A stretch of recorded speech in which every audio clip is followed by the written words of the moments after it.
जब एक सरोवर में कमल भारत में ज्ञान का प्रतीक होता था। कमल जो इस समय राजनीति का प्रतीक है, राजनीतिक चर्चाओं, बहसों और चौराहों, गलियों में जो लोग राजनीतिक परिवाद करते हैं, ये उसका विषय है। लेकिन ये नालंदा उस समय आज से सदियों पहले ज्ञान का प्रतीक हुआ करता था। ये विश्वविद्यालय है, ये विश्वविद्यालय हुआ करता था। आज तो ये भग्नावशेष है उसके, आज तो ये खंडहर है। लेकिन भारत में जिस तरह से आज आपको ऑक्सफोर्ड और बाकी यूनिवर्सिटियों की महत्ता दिखाई सुनाई पड़ती है, वैसा ही कभी भारत की सनातन परंपरा में कहा जाता है कि ऐसा पूरी दुनिया से छात्र नालंदा में आते थे, पढ़ते थे। और यहाँ की प्रवेश परीक्षाओं का एक बड़ा विशेष यहाँ पे जो एंट्रेंस एग्जाम होता था वो बड़ा खास होता था। उसके बारे में भी हम आपको बताएंगे। और बाकी ये जो जगह है ये किस तरह से डेवलप हुई, कैसे ये फिर बाद में आज जिस जगह आज आपको जो भग्नावशेष दिख रहे हैं वो क्यों लोग आ रहेंगे। लेकिन 1983 में प्रसाद साहब अपनी सरकारी नौकरी दलाई लामा के कहने पर छोड़ करके यहाँ पर नालंदा के बारे में लोगों को जागरूक करने के लिए, उसके बारे में बताने के लिए इन्होंने नालंदा को चुन लिया। और 1983 से आप लगातार यहाँ पर लोगों को नालंदा के बारे में और उस समय की परंपराओं के बारे में जागरूक कर रहे हैं। सर ये बताइए, आइए धीरे धीरे चलते हुए बात करेंगे कि आपको थोड़ी सी चलने में तकलीफ है, बहुत धीरे धीरे चलेंगे। लेकिन हमें ये बताइए कि जो शुरुआत जो में आप बता रहे थे, यूनिवर्सिटी का जो कंसेप्ट था वो कैसे आया, क्या था और क्यों ये हालत हुई? जी, ये जगह का सबसे पुराना नाम था बड़गांव। हिंदू धर्म में इस जगह का नाम बड़गांव है। और जैन कल्चर जब यहाँ शुरुआत हुई, ऐसा इतिहास है कि भगवान महावीर भी यहाँ 3 वर्षावास किए थे। उस वक्त में ये जगह का नाम कुंडलपुर है। यहाँ कुछ जैन प्रतिमाएं भी प्राप्त हुई है। और यहाँ से 2 किलोमीटर उत्तर साइड में जैन मंदिर भी है, जो कुंडलपुर दिगंबर से नंबर 2 मंदिर है। तो जैन लोग यहाँ से डिसअपियर हो गए, इसलिए कि ईसा पूर्व 300 में बिहार में अकाल पड़ गया। और जैन के 2 गुरु थे, जिनका नाम था स्थूलीभद्र और भद्रबाहु जी। उन्होंने जैन लोगों को कहा कि बिहार में अकाल पड़ गया है, इसलिए आप लोग जान बचाने के लिए बिहार को छोड़कर दूसरे राज्य में चले जाएं। तभी जैन लोग यहाँ से महाराष्ट्र, गुजरात, मध्य प्रदेश, कर्नाटक चले गए।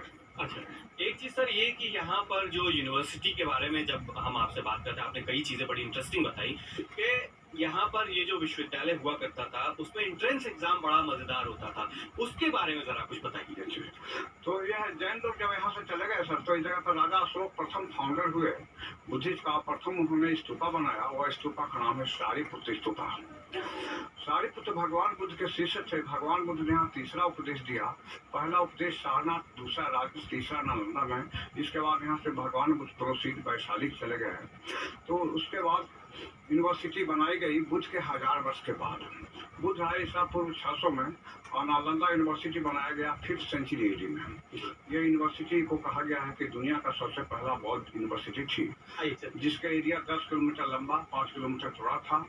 और यह विश्वविद्यालय में विद्यार्थियों को एंट्री के लिए, एडमिशन के लिए इंटरव्यू देना पड़ता था। इंटरव्यू को बोलते हैं प्रवेश परीक्षा। वह इंटरव्यू गेटमैन लिया करते थे, जिसे बोलते थे द्वारपाल या चौकीदार भी उसका सार्वजनिक नेम है, चौकीदार। चौकीदार मोस्ट इंटेलेक्चुअल होते थे और बॉडी लैंग्वेज का ज्ञाता होते थे।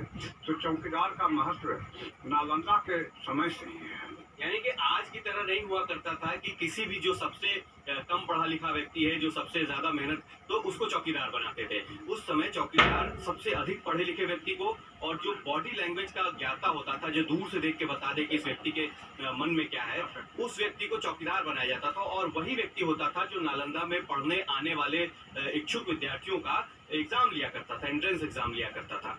आज के जैसा चौकीदार नहीं। आज आपको चौकीदार जी, आज हमारे देश में प्रधानमंत्री भी रैली के टाइम में अपने को चौकीदार बोलते हैं। तो चौकीदार का अहमियत बहुत पहले से है। चौकीदार का काम है चोर को पकड़ना। मैंने गलत खोज करने के लिए बहुत से लोग आए थे। तो हैमिल्टन बुखारन साहब को ऑक्सफोर्ड यूनिवर्सिटी से हुएनसांग का बोई मिला, किताब मिला। वो किताब का नाम था सुयुकी। अच्छा, सुयुकी हुएनसांग की लिखी किताब थी जो हैमिल्टन साहब को ऑक्सफोर्ड यूनिवर्सिटी में मिली। और उसमें उनको पता चला कि हुएनसांग भारत में किसी विश्वविद्यालय के बारे में बात कर रहा है।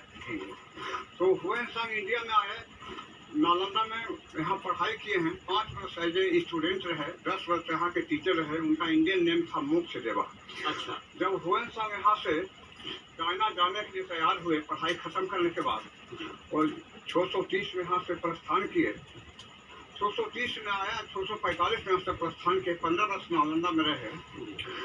तो उन्हें 757 किताब गिफ्ट के रूप में दिया गया, जो किताब वो चाइना लेकर चले गए। वो किताबें थी judo karate, acupressure, reiki, vipassana, feng shui, Kautilya का अर्थशास्त्र, परमाणु का फार्मूला, सब इंडिया से चला गया। इसलिए चाइना इंडिया से टेक्नोलॉजी में आगे बढ़ गया, ज्ञान में आगे बढ़ गया। और यहाँ की किताबें 12वीं सदी में अख्तियारुद्दीन मोहम्मद बख्तियार खिलजी के द्वारा आग लगाकर जला दिया गया। अच्छा, लोग कहते हैं सर कि जब लॉर्ड कर्जन यहाँ पे वो हुआ करता था, तो लॉर्ड कर्जन ने इस जगह पर, क्योंकि भग्नावशेष टीला हो गया था, तो लोग गांव बसा चुके थे, बस गांव को उसने मुआवजा देकर के बाकायदा खाली करवाया। तो ये क्या किस्सा रहा? जब नालंदा की खोज खबर हैमिल्टन बुकानन साहब के द्वारा हुई, तो 1905 में यहाँ के वायसराय रहे लॉर्ड कर्जन साहब, उन्होंने प्रथम बार पुरातत्व स्थापना किया, भारतीय पुरातत्व विभाग। तो उन्होंने नालंदा के खोज खबर कराने के लिए यहाँ के पुरातत्वविद को भेजा, और उन्हें पता चला कि कोई हिस्टोरिकल चीज इस मिट्टी की टीला के अंदर दबा हुआ है। तब उन्होंने खुदाई करने का आदेश दिया। उन्हीं के आदेश के अनुसार 1915 से 1940 तक इसकी खनन कार्य किया गया। खनन कार्य किया गया है Rakhaldas Bandopadhyay, John Marshall, Jairam Sahni, Alexander Cunningham, director general से आर्कोलॉजिकल सर्वे ऑफ इंडिया के, उन्हीं के निर्देशन में खुदाई नालंदा की भी हुई और मोहनजोदड़ो हड़प्पा की भी हुई। स्तूप हम सामने देख रहे हैं, इस स्तूप के बारे में क्या है? यह स्तूप है सर, भगवान बुद्ध इसी स्तूप के जगह पर उपदेश दिए थे। बुद्ध के शरीर त्यागने के बाद स्तूप बनाया गया है राजा अशोक के द्वारा। यह स्तूप का नाम है सारीपुत्र मेमोरियल स्तूपा, क्योंकि भगवान बुद्ध के एक शिष्य थे जिनका नाम था सारीपुत्र। उनका यहाँ पर जन्म हुई और वहाँ पर मृत्यु हुई, तो उनको मृत्यु होने के पश्चात उनको रेडिस के ऊपर में यह स्तूप मेमोरियल के रूप में बनाया गया है।